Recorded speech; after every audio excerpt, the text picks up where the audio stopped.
rated mature audiences only. Viewer discretion is advised.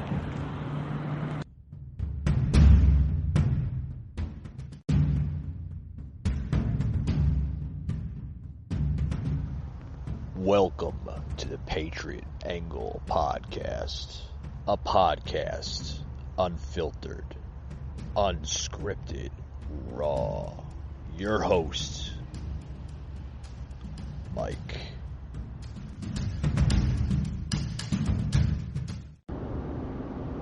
Hey guys, what's going on? This is Mike from the Patriot Angle Podcast, doing my show from a very, very unique place over here in Midtown Atlanta on the rooftop, Canopy Court. So broadcasting off of Canopy Court. Thank you for allowing me to use your rooftop. It's a very, very unique place here. Guys, I want to get into a few things here. Off of Breitbart, couple news articles here coming in here. Dan Crenshaw, you remember Dan Crenshaw? Whistleblower page for the military wokeness. Yes, that's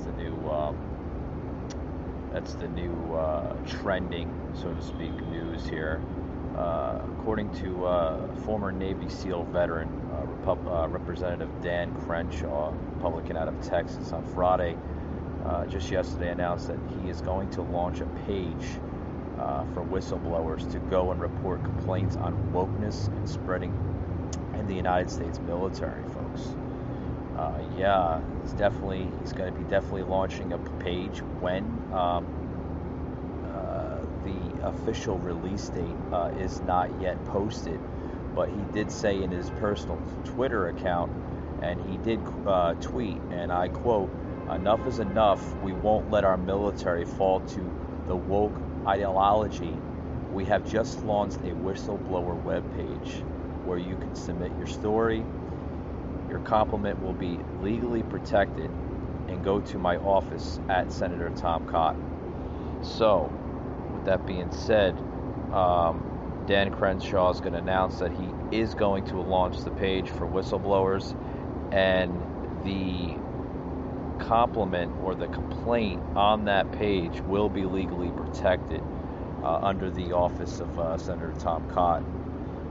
Tom Cotton, I believe, also got into it and said he added that with written permission, we will publish complaints anonymously on social media and tell the country what's happening in our military. For too long, progressive Pentagon staffers have been calling the shots for our warfighters, and spineless military commanders have let it happen, and now we are going to expose you. Representative Crenshaw basically went on his Twitter account just yesterday, basically saying, enough is enough. It's got to stop. Enough is enough by this corrupted administration. Also, folks, the page advertises whistleblowers to use personal devices and contact information when submitting information, and to not submit classified information. So they want you to submit the information, folks. They just don't want you to go, and basically declassify it. So, I mean, if you have an article that you might think it's classified, for your protection and for the protection of many people that are viewing this, don't post it, because the only thing it's going to do, folks, is it's going to get you in trouble legally. It's probably going to put you behind a federal penitentiary for years and years, and you're going to have court fees after court fees. And not only are you going to pay the fees, you're going to ruin your rest of your life, folks. So be smart about it. Be smart about it. Yes, we Americans do deserve to see the truth out there and understand the truth behind the corruption and the lies from the government. But don't put yourself in that predicament where it's going to hurt you and your life and your livelihood as well, right? basically, as the Biden administration looks to crack down on extremists in the military without yet having to define the term, some conservatives in the military have come forward to report the political prosecution. Most notably, Air Force Lieutenant Colonel Matthew Lohmeyer, if I'm pronouncing that right, has come forward with stories of such prosecution in podcast interviews and in his book, Irresistible Revolution, Marxism, Goal of Conquest, and the Unmaking of the American Military. In his book, folks, he recalls attending the Pentagon's top strategy school and bringing up psychologist Jordan Peterson with his thesis advertisers and being told that mentioning Peterson was like mentioning Hitler. Oh boy. He goes on in the interview on the Information Operations podcast where he said, what you see happening in the U.S. military at the moment is that you're a conservative, then you're lumped into a group of people who are labeled extremists if you voice your views. Yeah, folks, the military, they're getting a lot of heat on what's going on with them and everything else. But folks, I'm really glad that Representative Crenshaw is coming out with this new app or website for whistleblowers, because sometimes the truth got to be told, folks. It's got to be told, because is the government going to say that? No, the government's not going to say that. The government's just going to go on and on and on about stupid crap, really, really stupid crap. With that being said, folks, welcome to today's show. I'm going to take a quick little break, and we'll be right back after these words. I want to get into some other topics here of what's buzzing.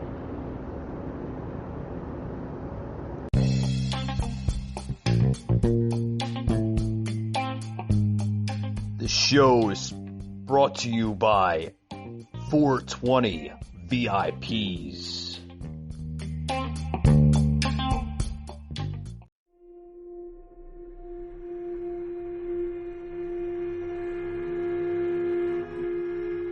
Patriot Angle.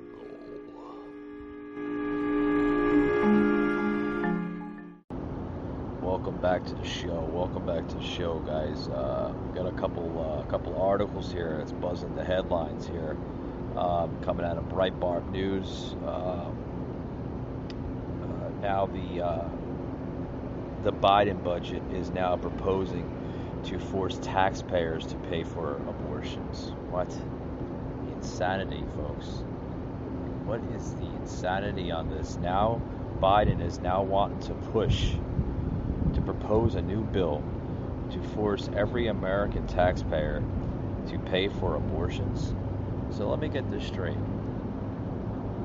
You can have the baby, and if you don't want the baby, you can have an abortion, right? It's your body, your choice. But guess who's going to be stuck footing the bill? The taxpayer.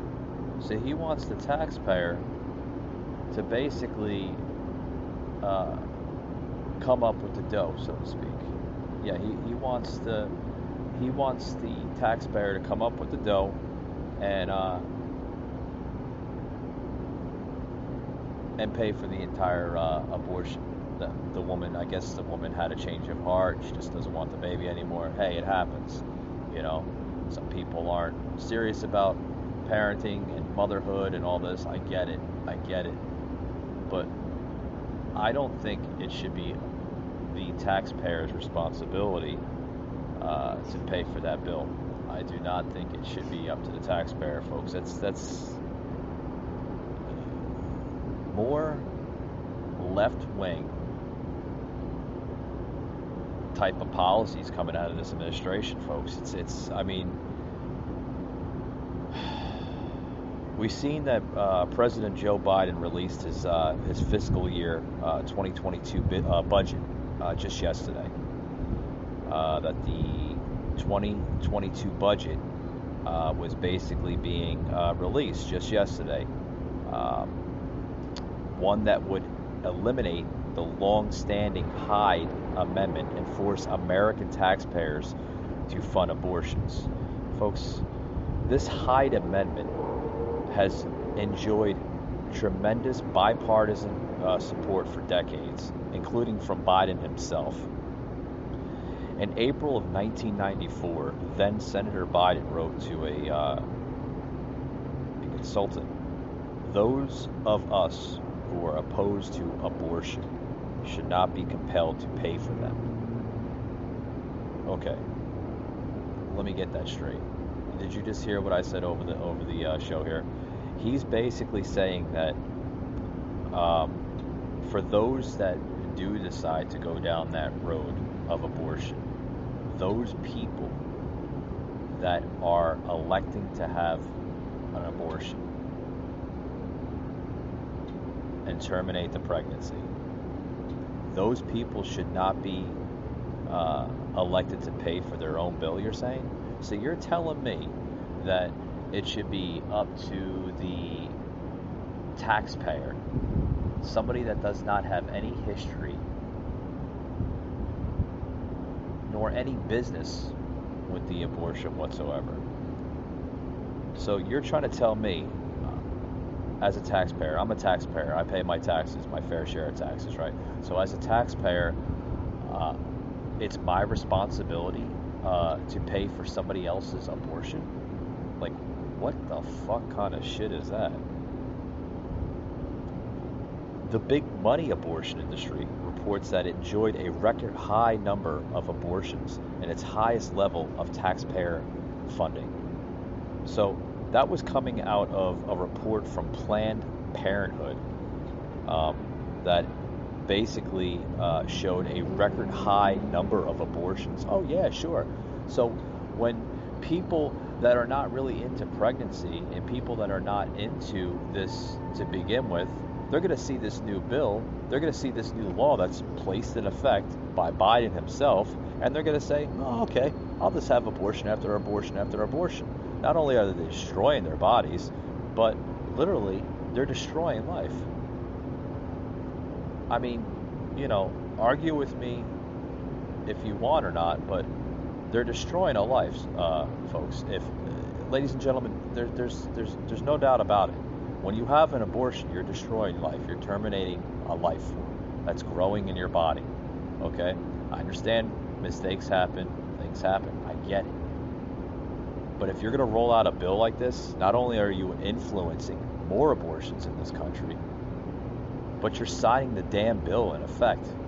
Like, a poll came out here. A Knights of Columbus poll released in January found 58% of those surveyed oppose taxpayer funding of abortion, including 31% of Democrats, 83% of Republicans, and 65% of independents. The poll also found more than 3/4 of Americans, 76%, back significant restrictions on abortions, including a majority of those who identify as pro-choice. Oh my God. Oh, what kind of message are we sending to the country here about this topic here, folks? Representative Barbara Lee, a Democrat out of California, proclaimed great news on her Twitter account when it was apparent that the White House did not include the Hyde Amendment in its proposed budget. Oh boy.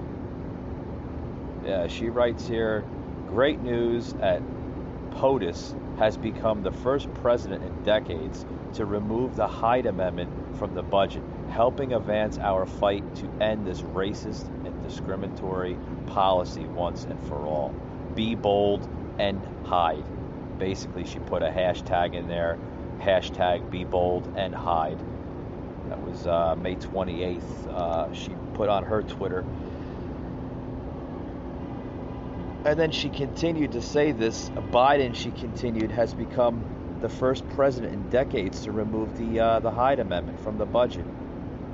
However, Students for Life Action President Kristen Hawkins called on Congress to add the Hyde Amendment protections in Biden's proposed budget to defend young lives from the prejudice of those who looked at a child in the womb and see only the cost of raising them, rather than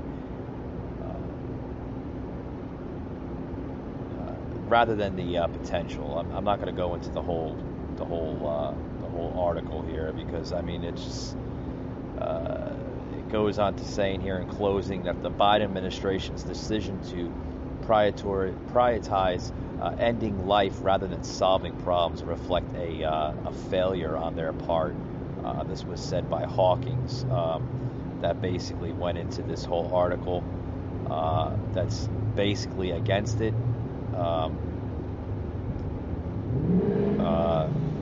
Folks, not only is this a sham on American taxpayers throughout this land here in America, it's just another crazy, corrupted, far left, radical agenda, and it's just going to get worse and worse, folks.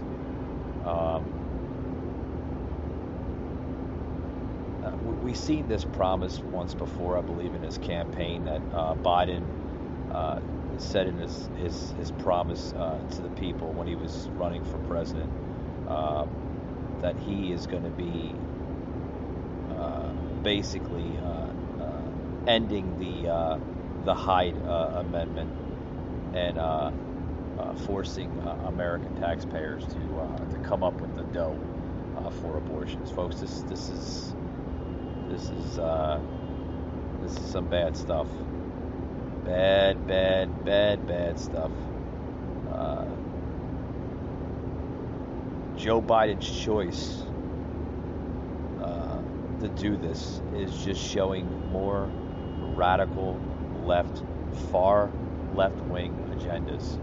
And not only does this represent third world, I believe, in my aspect, it just represents a socialist type of government, and we're seeing that every single day. I want to get into another something else. Yes, a ping on that one. I want to get into something else with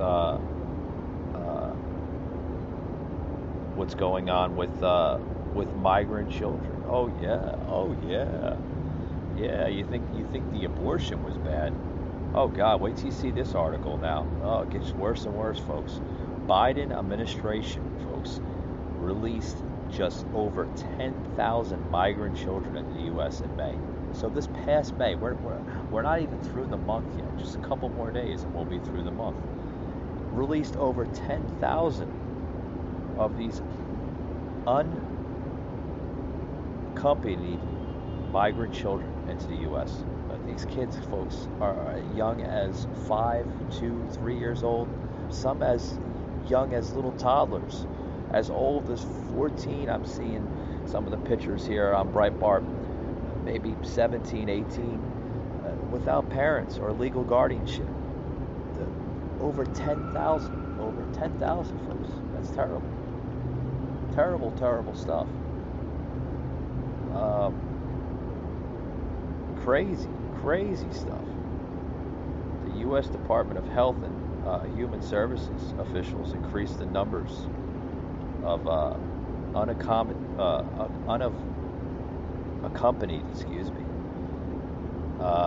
alien children. They're labeling it as, or what we come to call it in the U.S. Department of Health and Human Services as UAC, being released into the interior of the United States since May 1st. The speed at which the HHS officials transferred recently apprehended unaccompanied minor children. Folks, this is over 10,000 of children now that are now in the United States under the temporary custody of the United States Department of Health and Human Services. The number of UACs in federal custody dropped from a high of nearly 23,000 on May 1st to 18,481 on Thursday. The Department of Homeland Security deployed a volunteer workforce from multiple federal agencies to assist in HHS in their effort to quickly process, transfer, and ultimately release the UACs into the United States once sponsors are located. So they need to look for the sponsors, folks. Yeah, people like foster care, stuff like that to take care of these kids. So there goes our welfare system. It's going to skyrocket. 10,000 kids? Oh yeah, it'll skyrocket. Less time than that. And who's going to be suffering to pay this bill? More taxpayer money. Taxpayer money after taxpayer money after taxpayer money. Like, is this president getting a high on create not only a national debt with stimulus, but create a debt on the welfare system? And a statement to Congress earlier this month, the Federal Protective Service, alongside other DHS federal law enforcement partners, has helped provide a security support to HHS facilities, housing. Children that come into this country without parents or legal guardianship, the secretary said. ICE has increased its transportation capacity to transfer these children to ORR, another agency. The DHS volunteer force has deployed more than 400 additional staff to provide on-site support at HHS facilities across the country. Folks, the flow of migrant children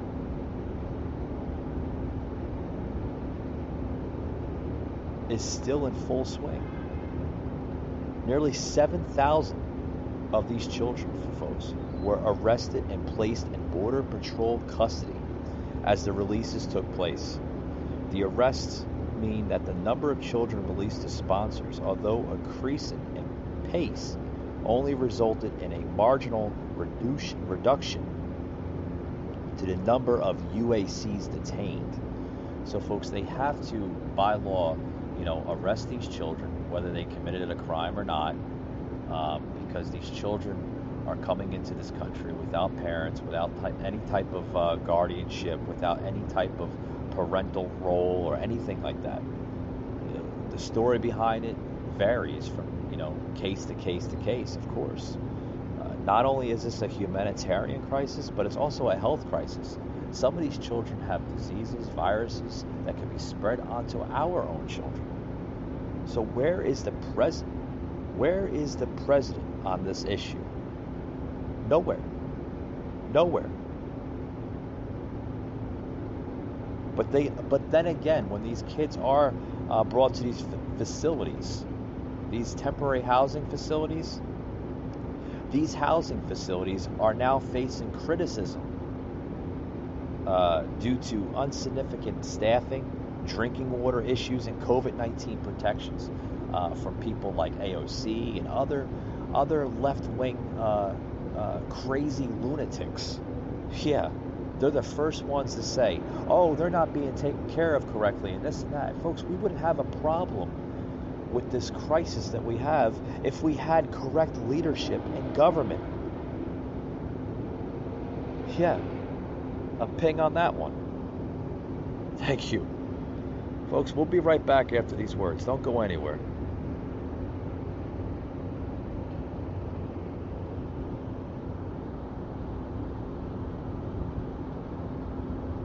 It is my right, under the freedom of the First Amendment, to protect my sources. Listen. Don't go there. Hey, Let me talk. shut up. Relax, Alan, relax. Mr. Flint, is that an American flag you have on there, sir? I have fashioned this American flag into a diaper because if you're going to treat me like a baby, I'm going to act like one. Larry. Hey, folks, we're back here. We're talking about a story here with this migrant problem that we're having not only a humanitarian crisis, folks, but oh boy, I mean, not only is the Biden administration wanting to create more deficit, more debt, more, just in my own personal opinion, and I'm sure others can relate, chaos, corruption, yes. I mean, just so much, folks, so much stuff. We're seeing literally a health and a humanitarian crisis at our southern border with these children.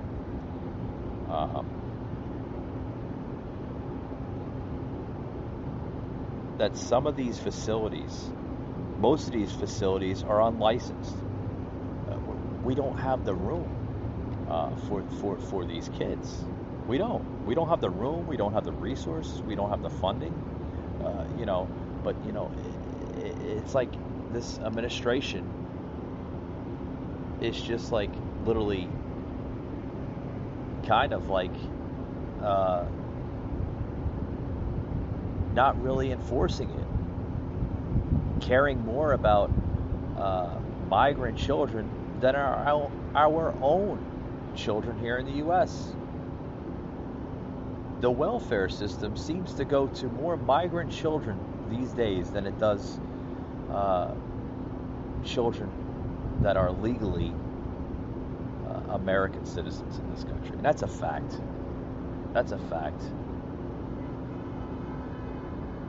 Just a few months ago, back in March, Texas Governor Greg Abbott sharply criticized the Biden administration over conditions at multiple HHS detention centers.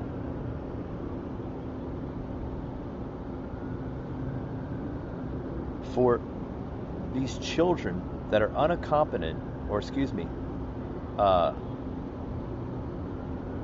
that are not with their parents.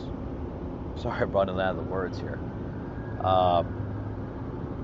Abbott cited a drinking water issue at a facility that was opened by HHS in Midland, Texas, and a COVID-19 outbreak in a facility opened in Carrizo Springs, Texas.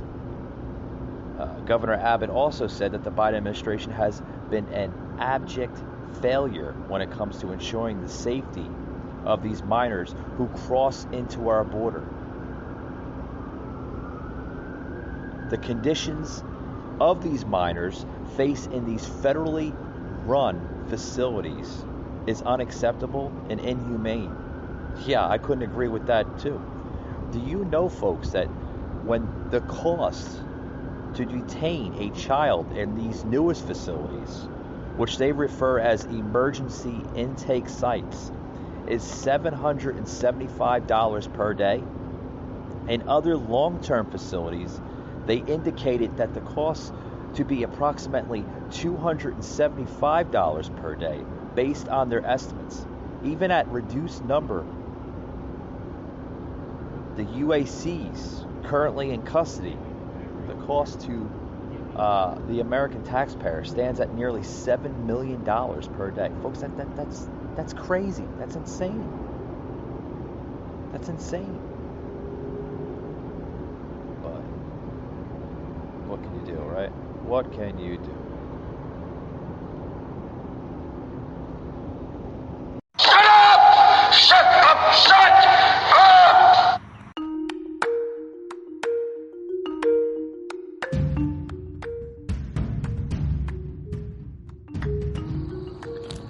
You just heard an episode of the Patriot Angle podcast, an Anchor platform.